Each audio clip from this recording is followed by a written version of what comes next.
It is at 8. Chicago's Morning Answer with Dan and Amy continues next on AM 560, The Answer. This hourly segment is brought to you by the Money Hour radio show, Saturday afternoons at 3 on AM 560, The Answer. Brought to you by Pearshell Financial Group. Tickets for Freedom Summit Chicago are on sale now at freedomsummitchicago.com. That's freedomsummitchicago.com. Top of the morning, Dan and Amy. As I understand it, President Trump, in his conversation with Ukrainian President Zelensky, was digging for dirt. And the favor was to dig up dirt on my political opponent, dig up dirt on Joe Biden. So I just would like to ask those who are making that characterization. When ABC News' Jonathan Karl asked then White House spokesman Jay Carney 5 years ago in May of 2014 about Joe Biden's involvement in Ukraine, would you characterize this conversation as trying to dig up dirt on Joe Biden? Hunter Biden has now taken a position with the largest oil and gas company, holding company in Ukraine. Is there any concern about at least the appearance of a conflict there? See the vice president. I would refer you to the vice president's office. I saw those reports. Hunter Biden and other members of the Biden family are obviously private citizens, and where they work does not reflect an endorsement by the administration or by the vice president or president. But I would refer you to the vice president's office. I bet you would. Because we want that stink to be far and away from the White House, don't we? Wasn't that right, Jay Carney? 5 years ago, how does that question and answer hold up? Now, speaking again just of standards here, that's on the digging up dirt question.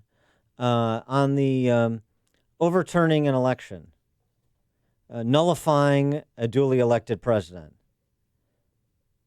putting politics over principle.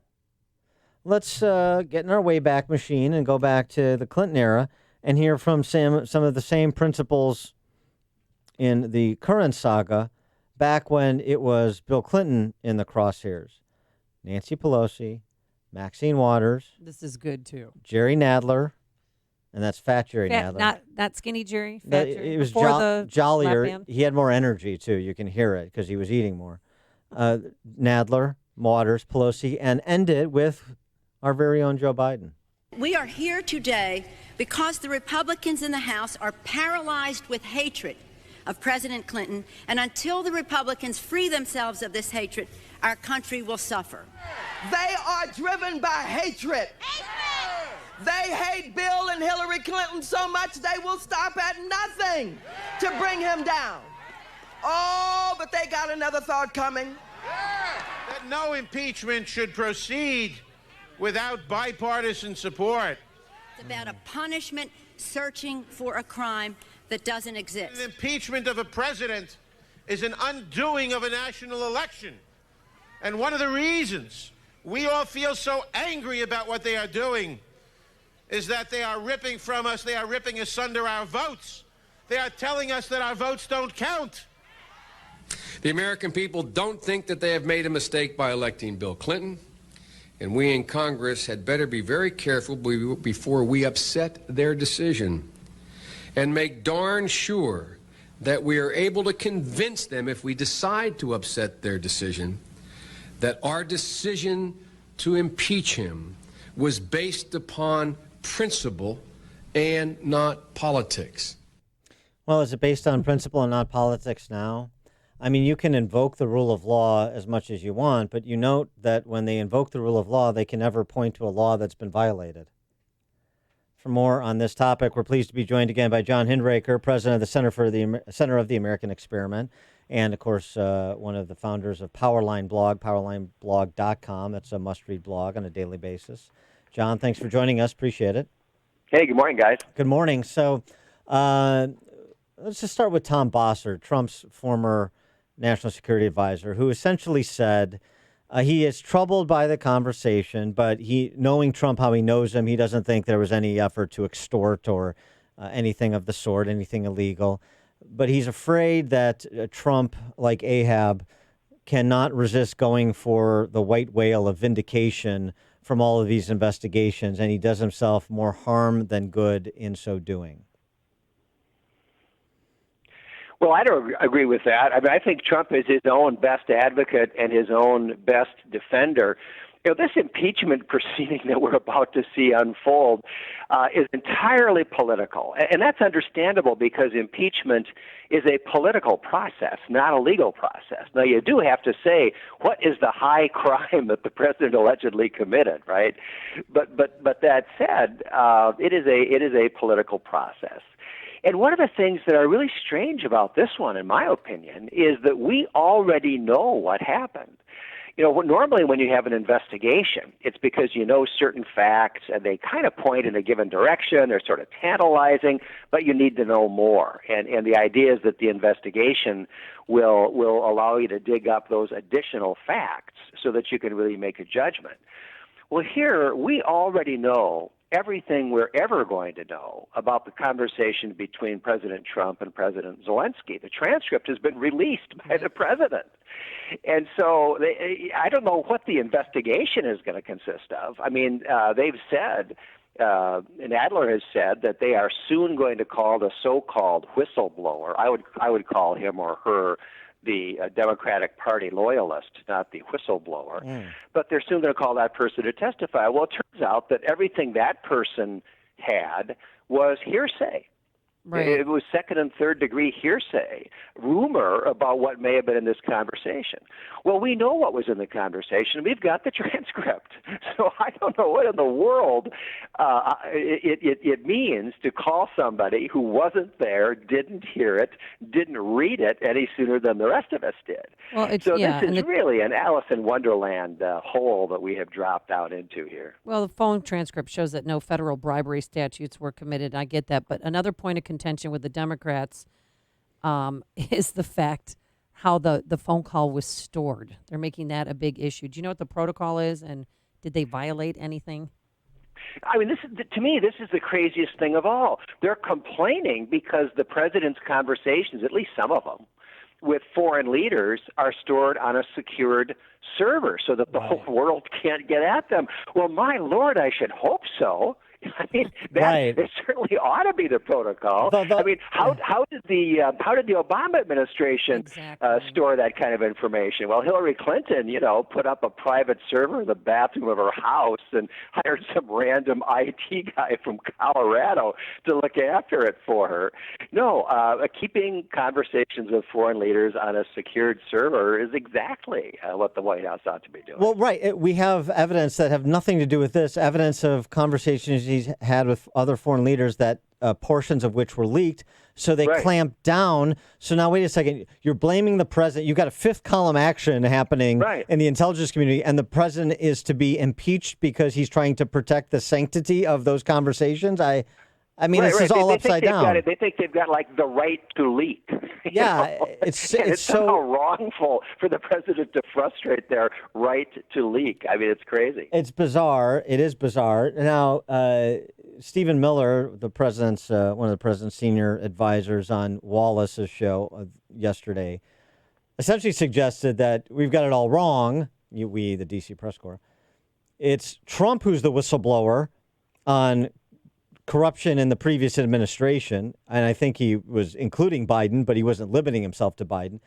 And this whistleblower, this complainant, is actually a saboteur. Would you go so far as to make that statement? I think that's right. I mean, the conversation with Zelensky. I think we lost John. I heard that screeching cutout. All right, we'll take a break. Try and get John Hinderaker back. The stories you need to know to start your day. This is Chicago's Morning Answer on AM 560. The Answer. Stop wasting energy. There's a better way. Your company could be receiving energy efficiency incentives by recycling waste heat from on-site power generation equipment and turning it into useful energy. The federal government is pushing utility companies to be more efficient. In turn, utility companies are offering incentives for your business. Charles Equipment can help get you up and running with cogeneration, also known as CHP, Combined Heat and Power, a clean and efficient way to generate heat and power. CHP systems can supply at least a portion of a building's electrical load and capture waste heat from hot exhaust gases for use in heating, cooling, hot water, and dehumidification. Charles Equipment can install and manage the cogen equipment at your facility and help your energy use become 70 to 90% more efficient. Start making better, more energy-efficient decisions and save money in the process. Call Charles Equipment, 630-834-6000 or online at charlesequipment.com. Reliable industrial generators. They've got the power. I'm Chuck McDowell, CEO of Wesley Financial Group and timeshare cancellation advocate. I was sued by the largest timeshare company in federal court for simply helping people cancel their timeshare that they had been lied to about. The jury sized me up and came back with a verdict after only 20 minutes. And yes, I won. My husband and I are more than grateful to everyone at Wesley Financial Group. You know, thanks to Chuck and his team, we feel as though a weight has been lifted and we can move on without the worry of a troublesome timeshare. Whether you owe $10,000 to $250,000 on your timeshare, it's my mission to get you out of your timeshare, eliminate your payments, and get them off your back permanently. And we proudly hold an A+ rating with the Better Business Bureau. Want to learn more about getting rid of your troublesome timeshare? Call Wesley Financial Group now for your free consultation. Call 800-691-9999. That's 800-691-9999. 800-691-9999. Are you looking to improve your home? Why not make it easy? Don't miss the free Home and Garden Show this weekend only at Pheasant Run in St. Charles. Find the ultimate in savings and convenience with thousands of the latest home products and services for the freshest ideas to remodel, repair, and beautify your home, inside and out. Get trusted advice on your upcoming projects as you speak with local and national experts who will help you with all your home improvement needs. And be sure to attend the free expert seminars and see live product demonstrations all weekend. Be sure to grab your fall plants, flowers, and pumpkins by We Grow Dreams and Sunny Acres, and so much more. From interiors to exteriors, from decor to outdoor, you'll find it all at the Home and Garden Show this weekend at Pheasant Run in St. Charles with free admission and free parking. For more details, visit pheasantrunhomeshow.com. That's pheasantrunhomeshow.com. Don't miss the free Home and Garden Show this weekend in St. Charles. Visit pheasantrunhomeshow.com for more details. AM 560, The Answer. Dan and Amy, we're back with John Hinderaker. Before we get back to John, though, quickly, it's just mandatory that we play Hillary Clinton. Hillary Clinton interviewed CBS Sunday Morning. And her daughter was next to her, too. Sure. It was a duel, two Clintons. And to help interpret, I suppose. Asked about impeachment. I mean, the stones on this woman to give this answer on impeachment, it's really remarkable. And also the stones on CBS Sunday Morning News to not push back at all, to highlight the size of the glass house in which Hillary Clinton resides. Well, my view is that given this latest revelation, which is such a blatant effort to use his presidential position to advance his personal and political interests, there should be an impeachment inquiry opened. And I don't care who you're for in the Democratic primary or whether you're a Republican. When the President of the United States, who has taken an oath to protect and defend the Constitution, uses his position to, in effect, extort a foreign government for his own political purposes, I think that is very much what the founders worried about. John Hinderaker, president of Center for the American Experiment, PowerlineBlog.com. John, I mean, you have to say Hillary Clinton does know something about extorting foreign governments. Yeah, it's unbelievable. This is the whole history of the Clinton Foundation, of course. And, if you look at the transcript is the best evidence we are ever going to have of what was said in that conversation. It's never going to get better than the transcript. And if you just read it, the idea that Trump extorted anything from anybody is absurd. It's absolutely ridiculous. He asked Zelensky to do a favor by looking into Ukraine's part in the 2016 election meddling. I don't think anybody has a problem with that. And then a little bit later on in the conversation, Zelensky said, "Well, we're going to be doing some investigating. I've got a new prosecutor." And Trump then mentions the prosecutor who got fired, says, "I heard he got a raw deal. I heard he was an honest man." And he asked Zelensky if he would talk to Rudy Giuliani about that. And he mentions Joe Biden's name once. And it's a totally cordial conversation in which it was Zelensky who brought up other investigations, not Trump. And Trump makes that very polite request, and Zelensky says, sure, happy to. So we're never going to have any knowledge that goes beyond or that improves on what is in that transcript, and it shows that Trump is completely innocent. Well, despite that, though, some House members want the articles of impeachment ready by Thanksgiving and a full House vote before Christmas. Do you see this happening that quickly?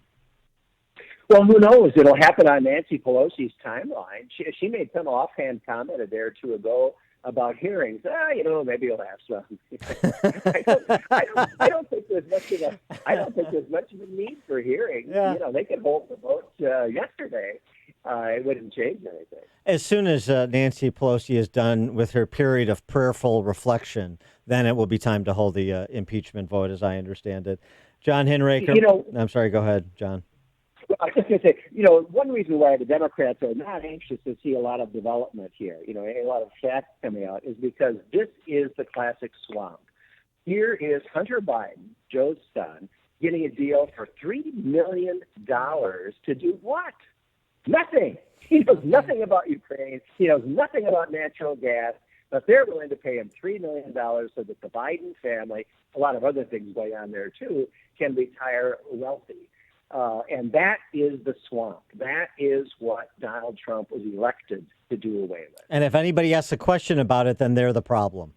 Yeah. Exactly. Yeah, that's right. So I think the Democrats are going to try to slide this one through with as little actual discussion as possible. John Hinderaker, president of Center of the American Experiment. Check him out at powerlineblog.com. John, thanks for joining us. Appreciate it. Thank you, guys. Bye-bye. Take care. And he joined us on our turnkey.pro answer line. You've made the switch, and it feels so good. You've switched to Chicago's Morning Answer on AM 560. The Answer. Balance of nature. Changing the world, one life at a time. The first thing I noticed was clarity of mind.